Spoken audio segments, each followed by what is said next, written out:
जो बवाल मचाया जा रहा है, वो कहा जा रहा है कि जो सबसे ज्यादा संपत्ति है वो रेलवे और सुरक्षा बल के बाद में वक्फ बोर्ड के पास है, तो उसे कहीं ना कहीं जो गलत तरीके से है, तभी तो उसका विरोध हो रहा है। तो अडानी की संपत्ति ले ली जाए, अंबानी की संपत्ति ले ली जाए, या हमारे पड़ोस में जो बहुत बड़ा ऊंचा मकान बना बैठा है लोग, और मैं झोपड़ी में रह रहा हूं, तो उस मकान को तुड़वा दिया जाए। क्या सवाल करते हो आप? देखिए, वक्फ बोर्ड के साथ मजाक किया जा रहा है। क्या कोई हिंदू धार्मिक न्यास बोर्ड में मुसलमान होगा मेंबर? क्या सिख धर्म के धार्मिक बोर्ड में होगा कोई मुसलमान? कोई हिंदू होगा? ईसाइयों में होगा कोई हिंदू? तो आखिर मुसलमान में क्यों? भाई, संविधान जब सबको बराबर की राइट दे रहा है, तो वक्फ बोर्ड के साथ आप क्यों छेड़छाड़ कर रहे हो? अमेंडमेंट के नाम पर आप मुसलमानों का ताकत आप छीनना चाहते हो, मुसलमानों को और कमजोर करना चाहते हो आप, और उसके खिलाफ है ऑल इंडिया मजलिस-ए इत्तेहाद मुस्लिमीन।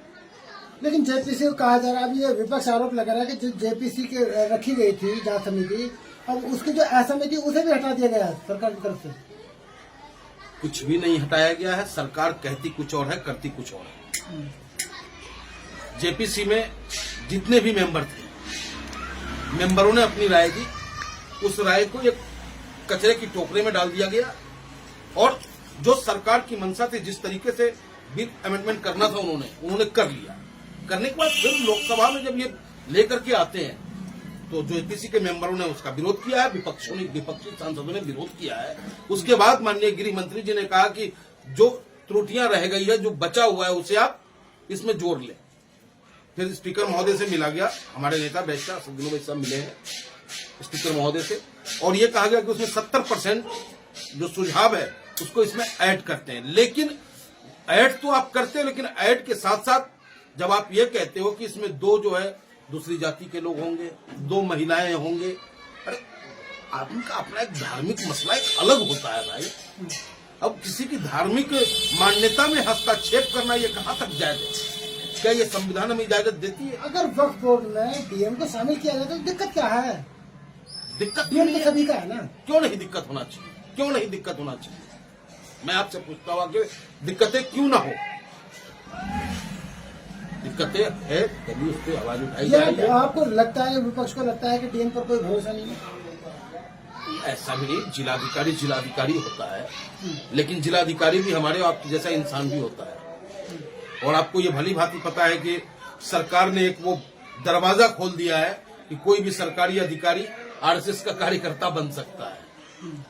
तो क्या कोई लेवल लेके चलेगा कि मैं आरएसएस का कार्यकर्ता हूं? कोई लेवल लेके नहीं चलेगा, मैं आरएसएस का कार्यकर्ता नहीं हूं। सर, हिंदुस्तान के मुसलमानों को डर इस बात का है, जिस आइडियोलॉजी को लेकर भारतीय जनता पार्टी राजनीति कर रही है, कहीं उसी आइडियोलॉजी को तो नहीं गुजारना चाहती है।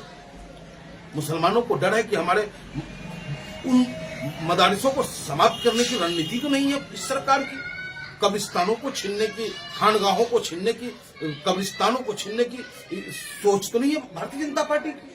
तो अगर डर है तो उस डर को दूर कौन करेगा? और आप देख रहे हो कि सरकार में चाहे जितना बड़ा आप आंदोलन कर लो, सरकार के सेहत पे कोई फर्क नहीं पड़ता है। किसान आज भी चिल्ला रहा है, ज्यादा करेगा, मुकदमा दर्ज करेगा, जेल उठा के भेजने का काम करेगा। आंदोलन से ये सुनता नहीं, संविधान को मानता नहीं, तो भैया ये देश कैसे चलेगा? ये आपके ऊपर भी निर्भर करता है, आप मीडिया वालों के ऊपर भी, कि आप मीडिया वाले कब तक यूं ही आप मौन रहोगे? कैमरा वालों को, कलम वालों को, सबको मुखर होकर के प्रमुखता से इस सरकार के खिलाफ खड़ा होना होगा। लेकिन जनता साथ है तो खड़ी तो है जनता मोदी जी के साथ। देखिए, 140 करोड़ देश की आबादी है, 140 करोड़ देशों में 140 करोड़ लोग तो उनके साथ नहीं है। हमारे साथ भी 70 करोड़ है, अगर 80 करोड़। लेकिन गद्दी तो थमाई है ज्यादातर जनता ने। ये लोकतंत्र का एक फॉर्मूला है कि एक वोट जिस पे ज्यादा वो सत्ता में आ जाता है। हमें 70,000 2 सीटों पे हमें 70,000 वोट मिलता है, और कांग्रेस को 50 सीटों पे लड़के भी 70,000 वोट नहीं मिलता है, फिर भी वो राष्ट्रीय पार्टी और हम राष्ट्रीय पार्टी नहीं है। लेकिन जिसने सत्ता में बिठाया है वही तो जो गरीबों को जमीन देना चाहते हैं, जो भूमाफिया ने कब्जा कर रखा है। भैया, ये खेल हो रहा है पसमानदा के नाम पर, गरीब मुसलमानों के नाम पर। एक बहुत बड़ा खेल है जिसका डर है हिंदुस्तानी मुसलमानों को, और इसीलिए सिर्फ हिंदुस्तानी मुसलमान ही नहीं, हम जैसे अच्छे सच्चे सेकुलर लोग भी इस बिल के खिलाफ हैं। लेकिन सरकार की तरफ से कहा गया था कि जो विपक्षी नेता है वो केवल वक्फ बोर्ड के नाम पर भड़का रहे हैं।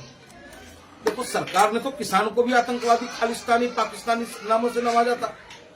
फिर वही सरकार है जो अपने शब्दों को वापस लिया था, और आज फिर वही किसान एमएसपी के नाम पर पंजाब के बॉर्डर पे, हरियाणा पंजाब के बॉर्डर पे कई सालों होने जा रहा है। धरना पे बैठी है, क्या सरकार के कानों पे जू रेंग रहा है? कई बार कोर्ट ने फटकार लगाई, कोई रास्ता नहीं निकल पा रहा है। तो सरकार तो अपने सुविधा अनुसार काम करता है, और सरकार को सिर्फ अपनी सरकार बनाने की रणनीति पे कार्य करना है। देश कहाँ जा रहा है, रुपया कहाँ गिर रहा है, इससे कोई लेना देना नहीं।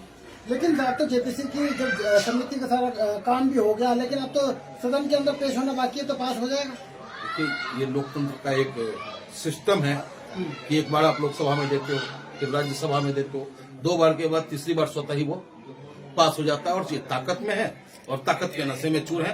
इतने खुदा जब हुस्न देता है, नजाकत आ ही जाती है, कदम गिन गिन के रखते हैं, कमर बल खाई जाती है। तो आज ये सरकार जो है कदम गिन के रखने का प्रयास कर रहा है, लेकिन जो इसके अंदर का अहंकार है वो जाग जाग करके बार बार हिंदुस्तान के मुसलमानों को डराने का प्रयास कर रहा है।